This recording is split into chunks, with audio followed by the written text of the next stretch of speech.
Okay. So the name of the chapter is structural equation modeling. What is same? Same is a theoretical concept, but it is programmed in an equation in a software. So it is called structural equation. It is basically a concept, but with the help of an equation, we will draw some diagram, structural diagram. So it is called same. Now we will take an example. See, there is a dependent variable and we have three independent variables. So whenever we will go for a research work or some software research work, we have to choose one dependent variable, that is food preference, and three independent variables. It may be more than three. I have taken only three independent variables, that is food taste, food quality, and food nutrition. So, our food preference is dependent on our food taste. Whatever we like to eat, we always prefer that food only. And our preference also dependent on the quality of the food.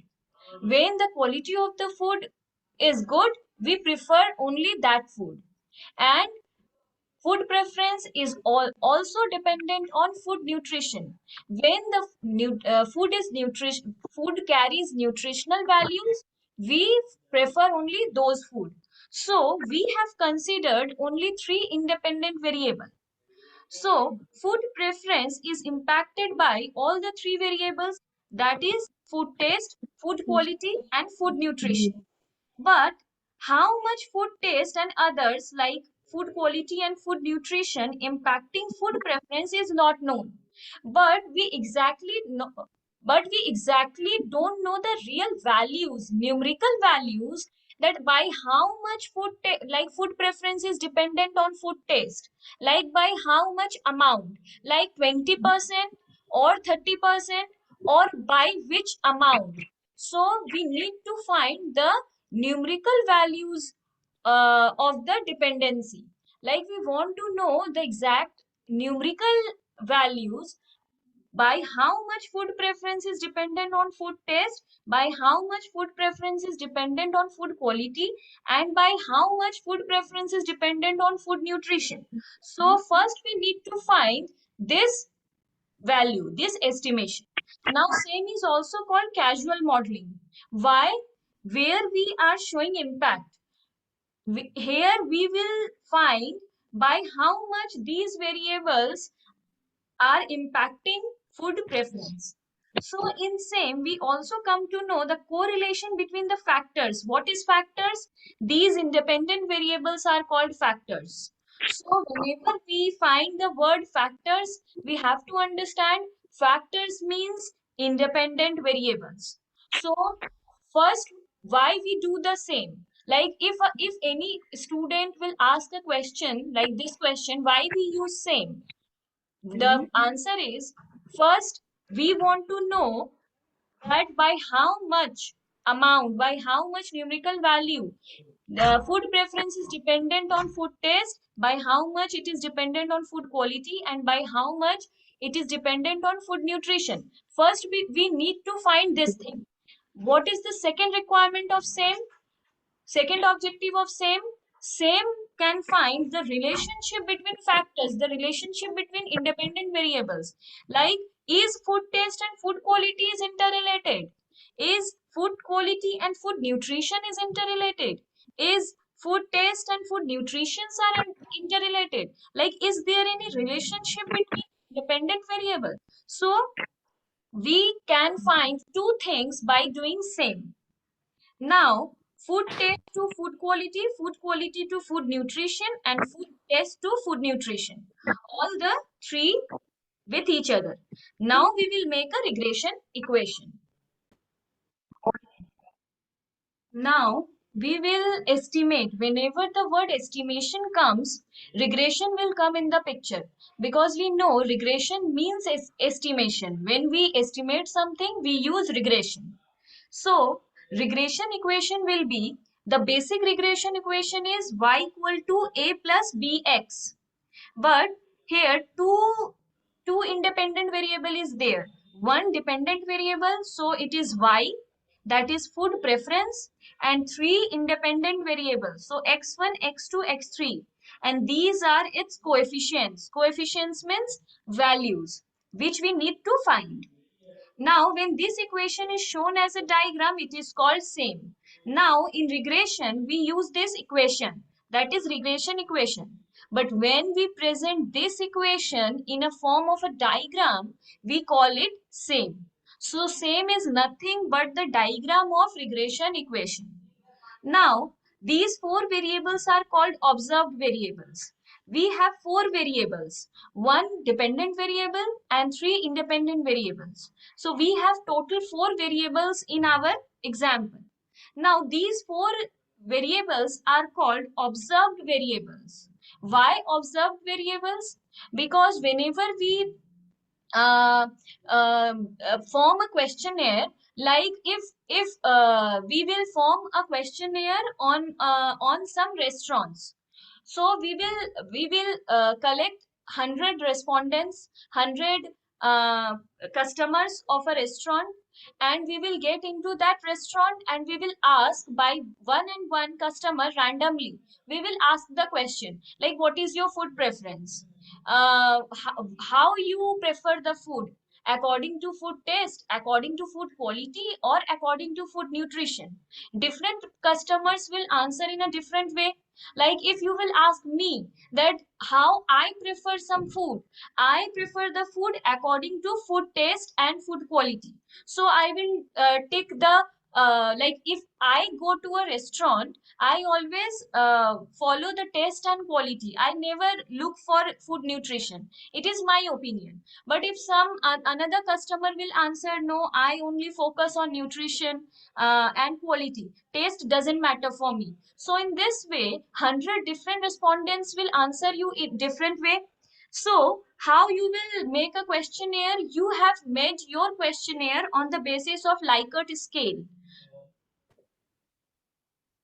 So we will ask these questions from 100 respondents in our Likert scale. And our Likert scale is based on 7 point, 1 to 7 point. Now our aim is to estimate the impacts. What impact? The impact of food preference on this and this. So we need to ask this. Now, how we will do this? But maybe like, what is error? Now I'm explaining you the meaning of error. See, I have considered only three independent variables, but it is not like that there is only these three variables which on which our food preference is based on. Maybe there are some other variables are there. You will tell me that, ma'am, area also matters for me. Like I prefer the area, I prefer the food only of the posh area, not of the slum area. And you will take another variable, area. Some another person will take money value. So maybe there are some another other independent variables which I have not taken in my research work. I have taken only three independent variables, but maybe I have left some another independent variables. I don't want to take those independent variables in my study, but I have left some independent variables. Example, area. Area I have left. So I have not considered those independent variables. So uh, those are errors because I have left some of the independent variable. So, but maybe some another variables which are not considering, maybe I have not considered some another independent variables. Those are called error. Error are unpredicted variable which I have not taken into the consideration.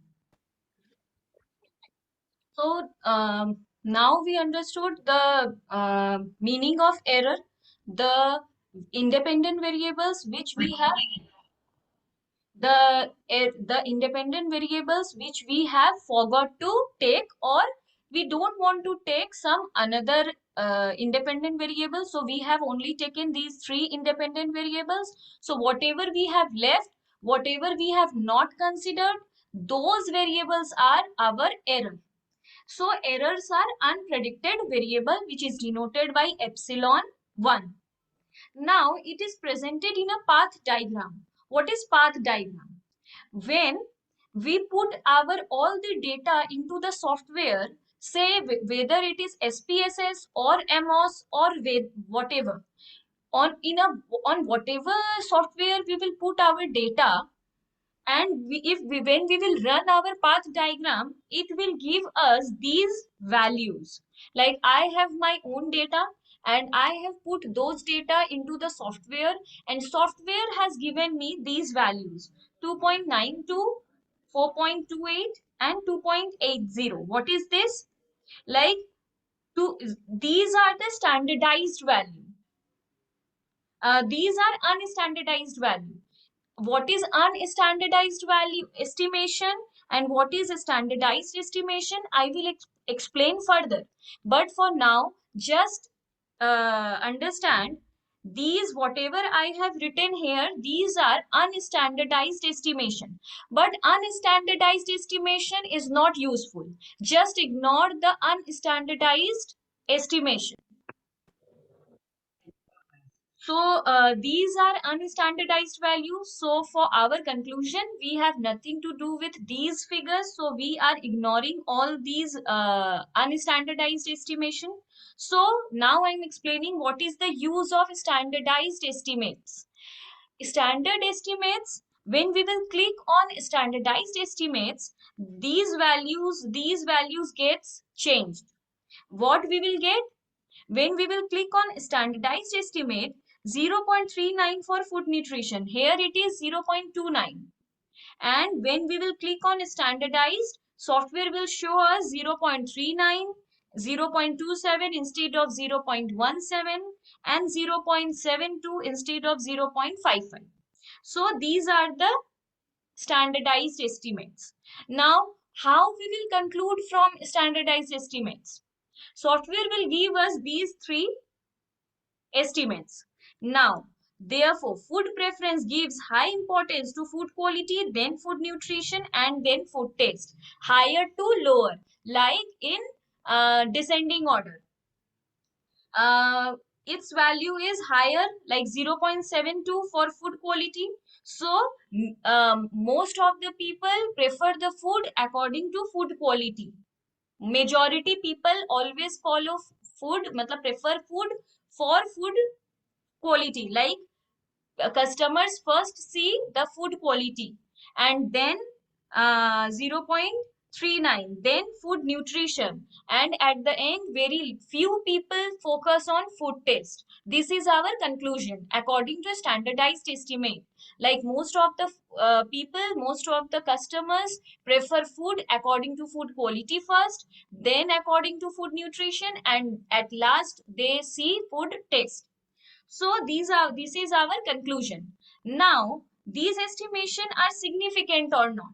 Now software has given me these values. Now our second duty is to find these estimations are significant or not.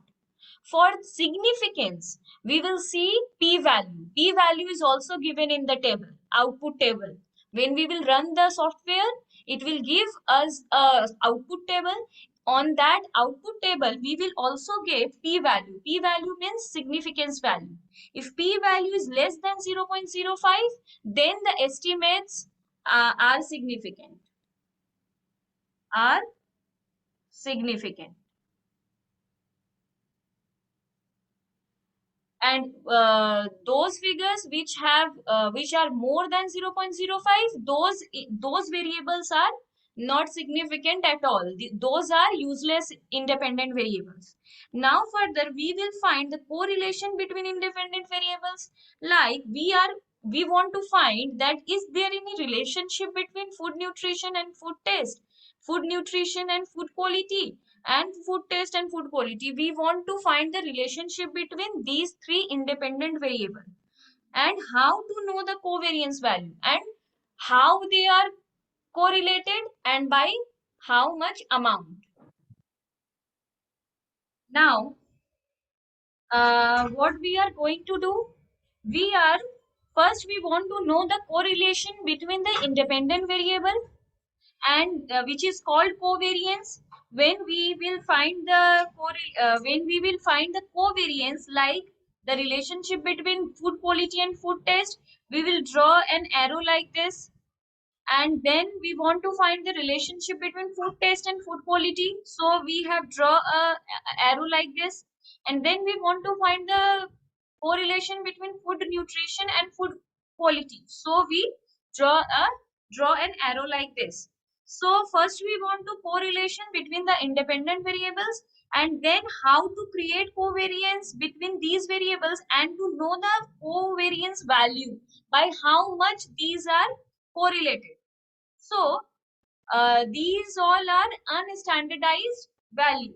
So dependent variables are also called indicator variables. These things we know. And observed variables are exogenous variables. So see the difference. Observed variables are four, which we have already studied, that we have four observed variables. These four are observed variables. So observed variables are called exogenous variables. And the endogenous variables are the variables which have covariance. So it has no covariance with any other variable. So covariance is between these three. So these three are endogenous variable because they have covariance relationship. That's why they are called endogenous variable. And exogenous variables means observed variables. So we have four exogenous variables, but we have three endogenous variables. Now, we have to focus on standardized estimate and not on unstandardized estimates. So I have written here clearly, standardized estimate between food nutrition and food taste. Between food nutrition and food taste, it is 0.76. Food taste and food quality is 0.82. And food nutrition and food quality is 0.70. When covariance is more than 0.5, you can write it for your explanation, for your remembrance, like by giving a note. You can write it further. I will make you write everything. Don't write in the mid. Whenever the covariance is more than zero point 0.5, it is a good covariance. So all are more than 0.5. It is 0.8, 0.6, and 0.7. All three are more than zero point 0.5. So all are good covariance. But these exogenous variables will be having two more parameters. But here our research work has not ended. We have to predict two more parameters, that is mean and variance. Mean is average and variance means deviation. What is the deviation? Deviation means variance and mean means average. So we have to find two more things. So we need to calculate these two. These two for exogenous variables.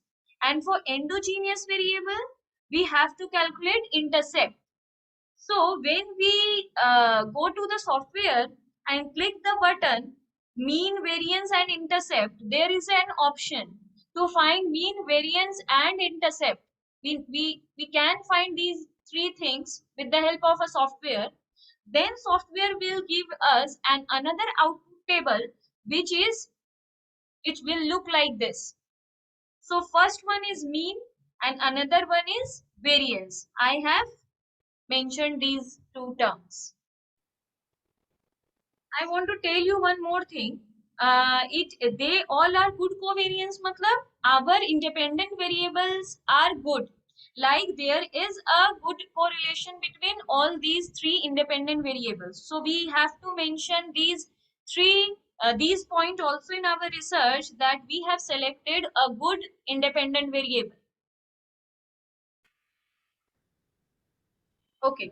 So now what I'm trying to say, that in case of independent variables, we have to calculate two more parameters, that is mean and variance. But for dependent variable, we only calculate intercept. But when we run this thing accordingly, this by following these steps, first we need to click on analyze, then descriptive statistics, and then frequency. Then there will be a box will there will a box will get open. In that box we need to take only independent variables, and we will leave dependent variable. We will not take dependent variable. We will only take independent variable, that is three independent variables we will take into that box. And then we will click on statistics. Then we will put a tick on mean and variance, and then click on continue, and then OK. SPSS will give us this output table. When it will give us the output table, here two things will be written: unstandardized and standardized. When we will click on unstandardized, it will give us this table with this diagram, and we will get a diagram like this. Like here, mean and variance are mentioned. This is unstandardized diagram with intercept, and we will get a table with mean and variance value. And when we will click on this standardized tab, then we will get this type of diagram. Here you can see mean and variance is not written. So if we want to see the value of mean and variance and intercept, we have to follow unstandardized table, unstandardized estimates. And when we want to see, like we don't want to see mean and variance and intercept, we will click on standardized diagram. So here it is simply written. We can see that values mean and variance gets vanished. Here it is not written. But when we click on unstandardized tab, they show the value of mean and variance.